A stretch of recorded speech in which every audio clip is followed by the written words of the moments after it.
Cada vegada que et veus una ampolla d'aigua UNICEF, 3 nens en situació d'emergència, a milers de quilòmetres de tu, poden tenir aigua potable tot un dia. Nova aigua UNICEF. L'aigua que no s'acaba quan s'acaba.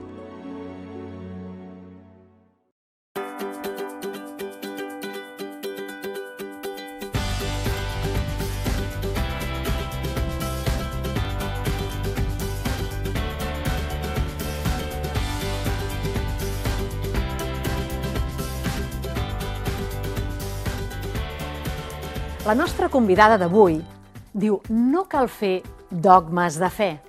Ens hem de responsabilitzar més del nostre cervell i de la nostra ment. Comencem.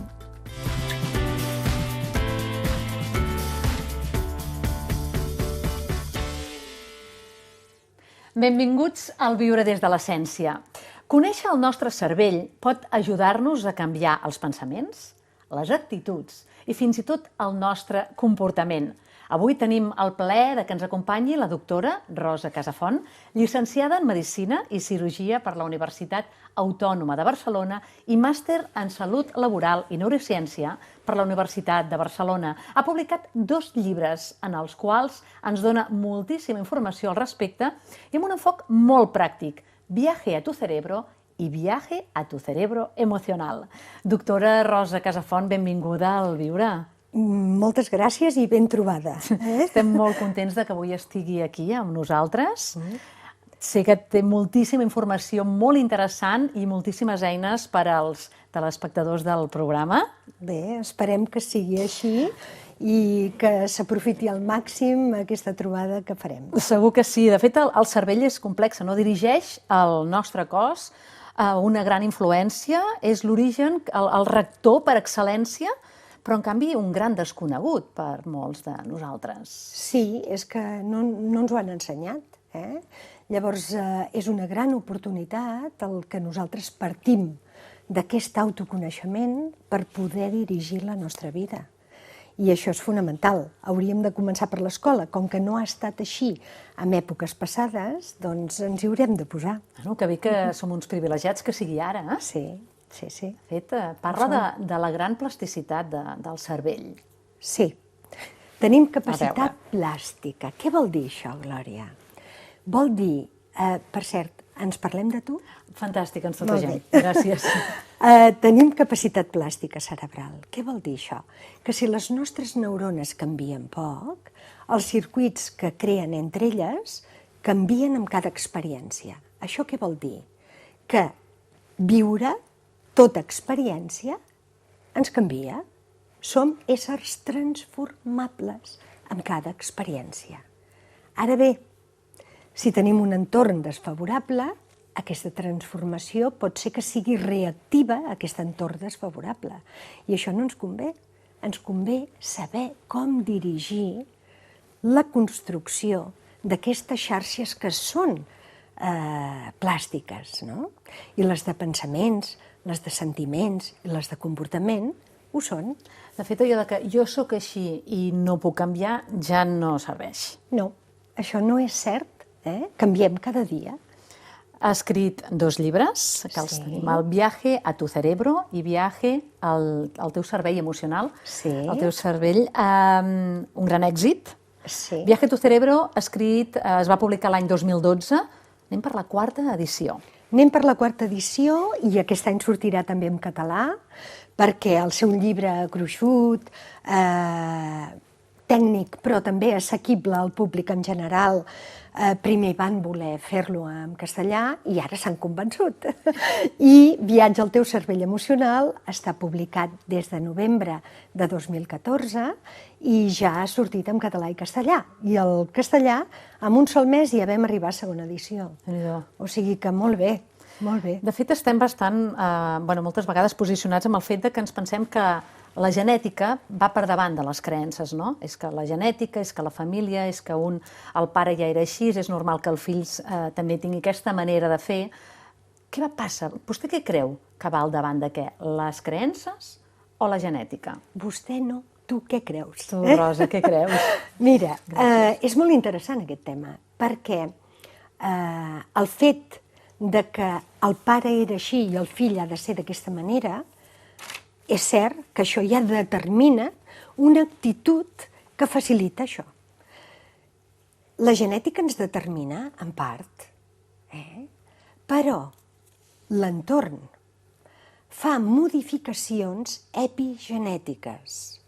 D'epigenètica en parlem en el segon llibre, també. El primer llibre té uns aspectes, el segon llibre en té altres que complementen. Són independents, es poden llegir primer un, després l'altre és igual, però tornant a aquest tema és interessantíssim. Per què? Perquè l'epigenètica, si no fa canvis genètics, el que sí fa és canvis en la funció d'aquests gens. Per tant, l'exercici, el pensament, la qualitat de vida, els tòxics o no, el dormir bé o no, l'alimentació, la nostra educació, el tenir afecte o no tenir-lo, això provoca canvis de la funció dels gens. Tot suma, no? Tot. I també el fet seria probablement el de sortir de la caixa de confort.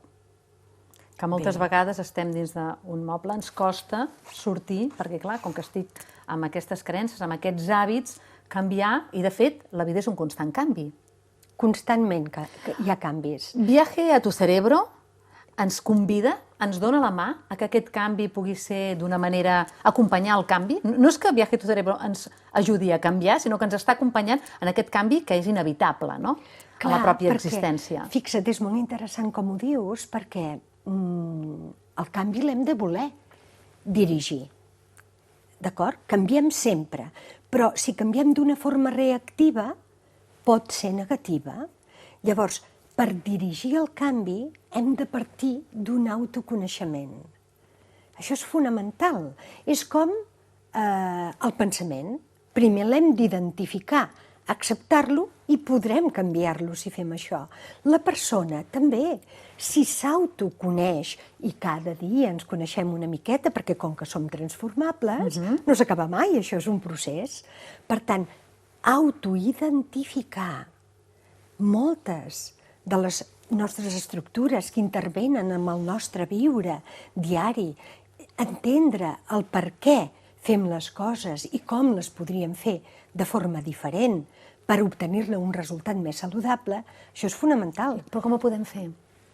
Primer, conèixer estructures i, en funció de la qualitat de pensament, què passa a cos i a ment. Des del sentir. Des del sentir sempre, Glòria, perquè el sentir no el podem apartar. Un ésser només racional no existiria a dia d'avui. L'evolució el hagués eliminat. Llavors, som éssers emocionals i el nostre cervell és un òrgan de coneixement emocional. Per tant, des del sentir favorable, més que desfavorable, tot i que les emocions totes són bones. Ens parles d'un mètode, un mètode en el Viaje a tu cerebro, del mètode Tàbit. Sí. Què és el mètode Tàbit? En què consta? El vaig anomenar mètode Tàbit perquè vaig descobrir que en Tàbit era un personatge molt emblemàtic. Era metge, era persa, va morir en el 901, era, a més, matemàtic i aficionat a l'astronomia. Llavors va descobrir una estrella a la constel·lació d'Orió que li van donar el seu nom, i l'estrella Tàbit simbolitza la que resisteix. Llavors això, passat a la persona, no tant com a resistència, sinó com a flexibilitat, resiliència, davant les dificultats que la vida ens pot aportar i ens les aporta a tots, per mi era una metàfora totalment completa, no? I a més en Tàbit era metge i jo soc metge de formació base, no? Llavors em va semblar que era bonica.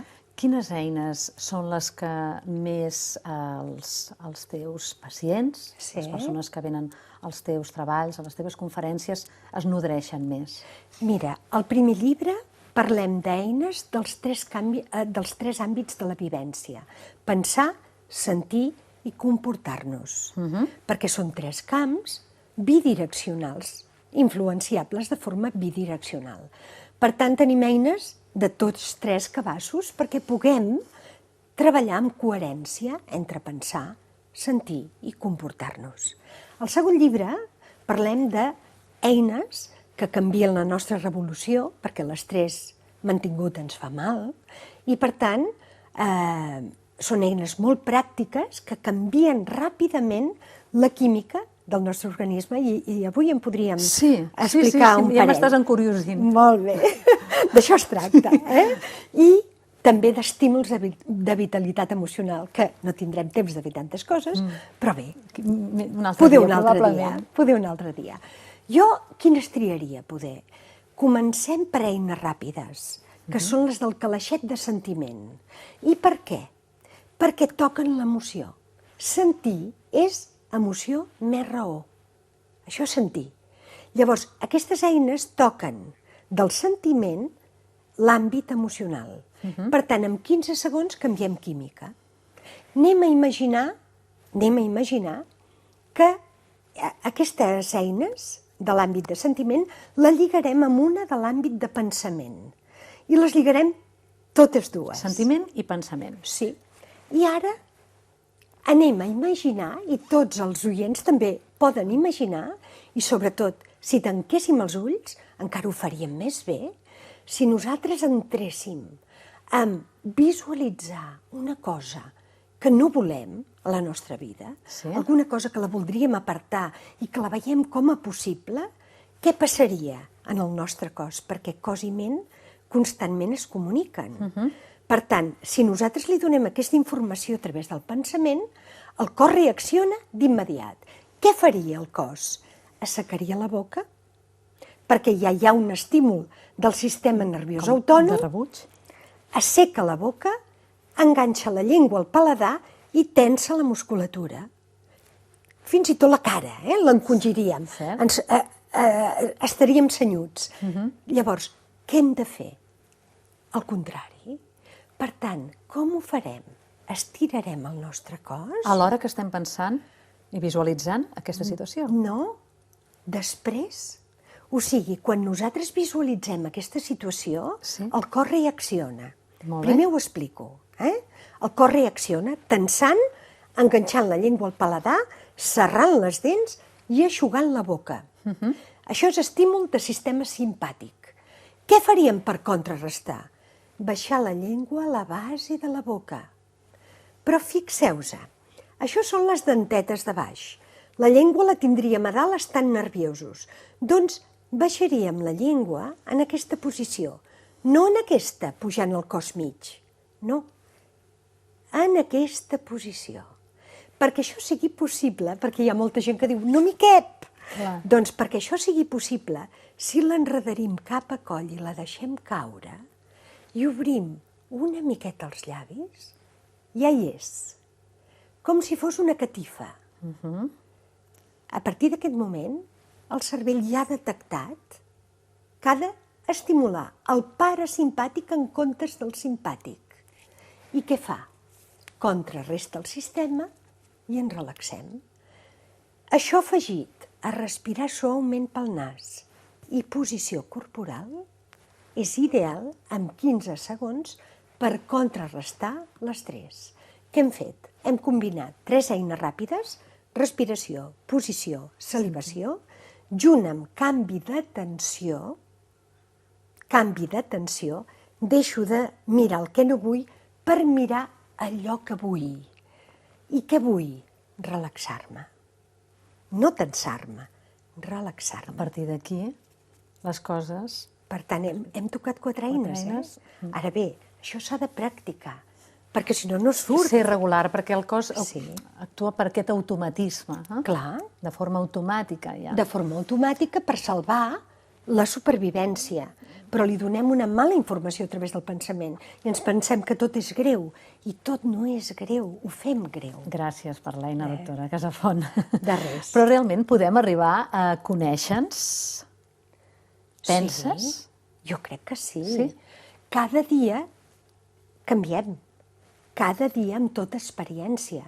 Però, evidentment, l'ésser tot i que partim d'una essència, i si som fidels a aquesta essència, això es nota, perquè la satisfacció Que provoca i és una... és partir d'aquesta coherència. I nosaltres podem marcar cap a on volem anar, ser conscients d'això, treballar-ho, tot i que l'experiència ens canvia, ens influeix, però només jo determino la meva vida i tu determines la teva. Tu m'influeixes i jo t'influeixo. Però els responsables de l'estructura que fem aquí dins som cada un de nosaltres. Cada dia ens podem conèixer, cada dia variem. Per això és tan rica la vida, no? Aquesta estructura, quan parles de l'estructura, també utilitzes molt el sistema de la metàfora, les metàfores en els teus llibres, a les conferències. Sé que hi ha parles del mapa.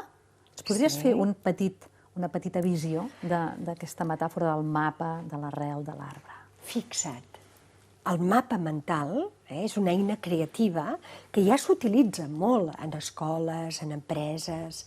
En el segon llibre, com a cloenda, he especificat un mapa mental sobre el llibre, sobre l'estructura del llibre, perquè s'entengui què vol dir això. És una gran eina que la podreu descobrir. Ara bé, les metàfores, Glòria, són molt bo de treballar-hi tant amb nens com adults com amb avis perquè ens impacten emocionalment. Llavors, la metàfora ens ha d'acompanyar. Per això els meus llibres estan plens de metàfores. I el mapa mental és una gran eina perquè treballa de forma similar a com treballen les nostres estructures, els dos hemisferis, amb la raó i l'emoció implicada. Treballa amb imatges, treballa amb color, treballa amb organització de conceptes. És fantàstic que a les escoles i cada vegada més el tema emocional, el tema del mapa mental, les criatures, els joves puguin treballar-hi. És una manera de conèixer, de sentir-se satisfets amb el que estan fent i trobar un sentit. Clar. Estàvem parlant també amb la companya que abans d'entrar diu, és que clar, el jovent, 18 anys, no m'acabo de conèixer, no sé realment què vull, a vegades cap a on dirigir-me. La importància de que ara poden gaudir d'aquestes eines i poden veure la vida amb més sentit. Com comentàvem abans, hi ha dues maneres de viure. Jo deia viure o viure sentit i tu comentaves, Glòria, potser és viure o sobreviure. Exacte. De fet, sents una gran passió per la teva professió, molts anys vivint, sentint i acompanyant en el món de la salut. Parles de la importància de que el metge faci d'acompanyant potencial en el pacient i l'encoratgi a tirar endavant. La importància de donar el poder a l'altre, no dirigir-lo nosaltres amb el camí, sinó mostrar-li les eines perquè la persona pugui triar. Clar, perquè les té. I moltes vegades s'utilitzen, ja no dic no s'utilitzen, és que s'utilitzen en sentit contrari perquè no creuen, hi ha la creença de que no es pot. I es pot. Es pot. Moltes de les eines són gratuïtes. Les tenim en viva i clos, com diu el meu marit. Però ens ho hem de creure, les hem de tastar. Exacte. I saber-les utilitzar. T'ha estat molt difícil arribar fins on estàs en aquests moments?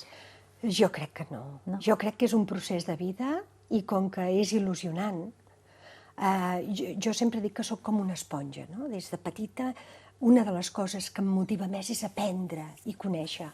I el meu procés de vida és això.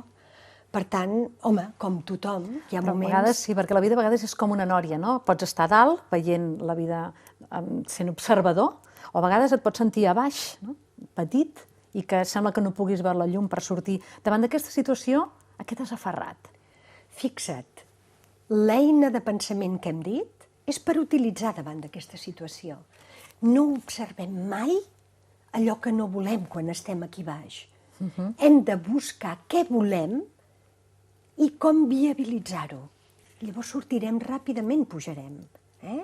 En la boleta vermella, que és la metàfora, boleta verda, boleta vermella, que és el canvi de tensió, no ens hi hem de quedar gaire estona. Hi entrarem, però n'hem de sortir d'aquesta forma. Observar quin és el resultat que espero i com el puc viabilitzar. Fantàstic. Un petit viatge en el teu interior, un color que t'apassioni.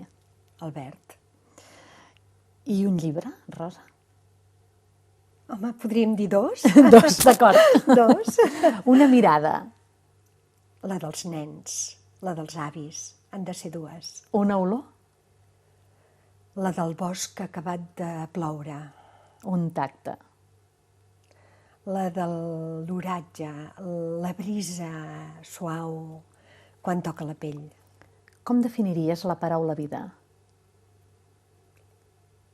Il·lusió, plenitud. I per Rosa Casafont, què és viure des de l'essència? Viure amb coherència. Amb coherència, estimant, deixant-se estimar i sent proactiu des dels valors És de valents? fonamentals. Des dels valors. Des dels valors i amb valentia? Home, evidentment. Perquè jo crec que viure d'aquesta forma ja té implícit el ser valent. De tota manera hi ha un secret. Observem allò que volem. Ens serà més fàcil. Moltes gràcies. Ara donarem pas a la secció de salviadoria de Josep Pàmies. Fantàstic. Anem fins a Balaguer. Gran professional. I avui ens parlarà, Josep Pàmies, d'una planta molt comuna que, en vez d'apropar-nos, el que fem quan la veiem és sortir-ne. Avui, Josep Pàmies, a Salviadoria, ens parlarà de la ortiga.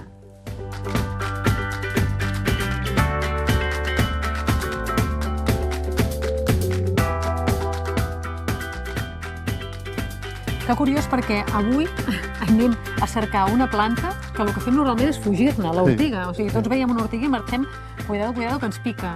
I resulta que té unes propietats impressionants. Sí, moltes plantes ens ho fan cruixa, no? I, hosti, noi, mengem, no? Sí. Però aquesta és la que fa més bona la dita d'Hipòcrates, que diu que el teu aliment sigui el teu medicament. Aquesta planta no és un medicament solament, és un gran aliment. I porta proteïna, porta aminoàcids, porta minerals, vitamines, és la més completa.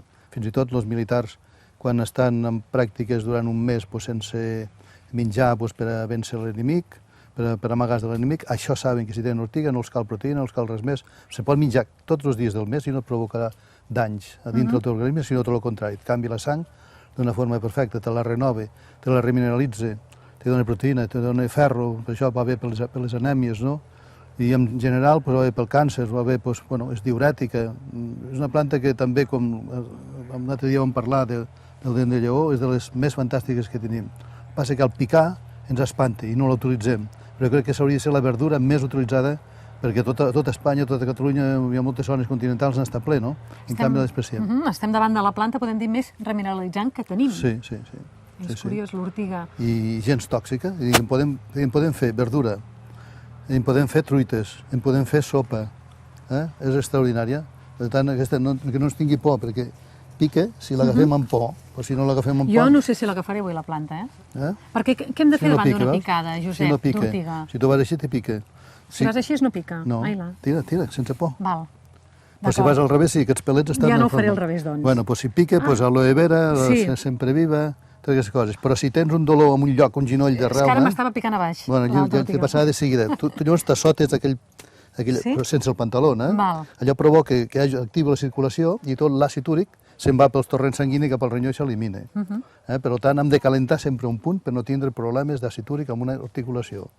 Això, com que les bèsties sempre estan en una temperatura superior a nosaltres, mai tenen problemes d'àcid úric. I nosaltres tenim perquè sempre estem més freds amb la suor, ens refredem. Això l'ortiga acalenta, un punt, assotat. I estem parlant també que em comentava de la leucèmia. També, la leucèmia, el càncer en general, també és una planta que ens ajuda. Sí, una planta que està amb la barreja que la dolça revolució distribueix, que és calèndula, minerrama i ortiga.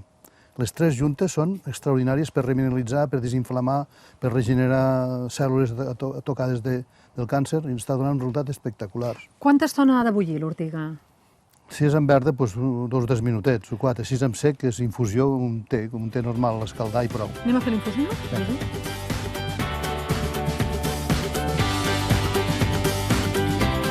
O sigui que quan l'aigua bull hi posem les fulles d'ortiga. Quanta estona, Josep? 3 o 4 minutets. 3 o 4 minutets en ebullició. Sí. Molt bé. Aleshores, a partir d'aquí, les infusions, què ha de ser? Una diària? Una, dos, tres, depèn de si tens molt poca mineralització al cos, Davant d'una anèmia. Doncs 3 al dia o 4 al dia se'n poden prendre, I un amb romaní encara millor.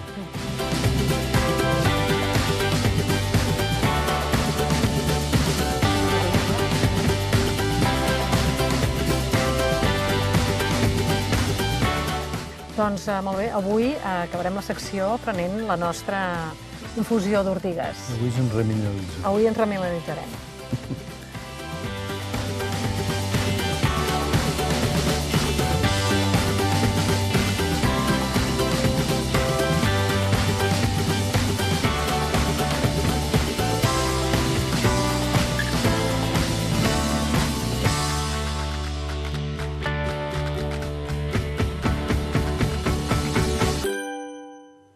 Què us ha semblat? Impressionants les propietats de l'ortiga.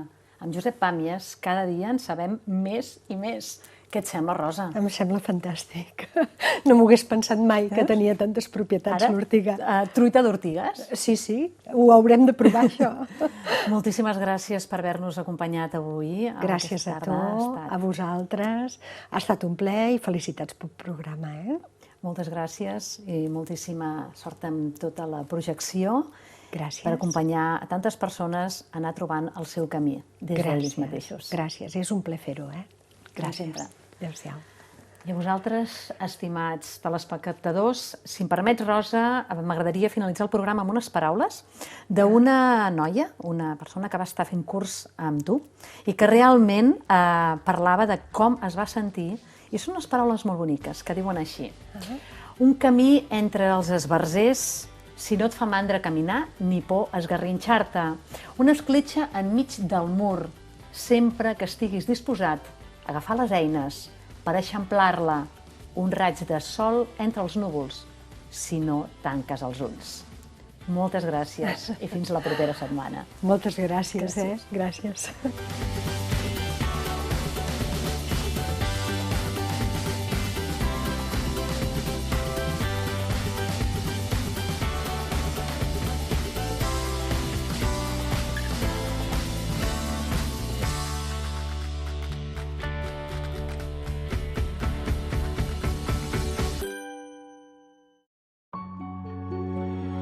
Cada vegada que et veus una ampolla d'aigua Unicef, 3 nens en situació d'emergència, a milers de quilòmetres de tu, poden tenir aigua potable tot un dia.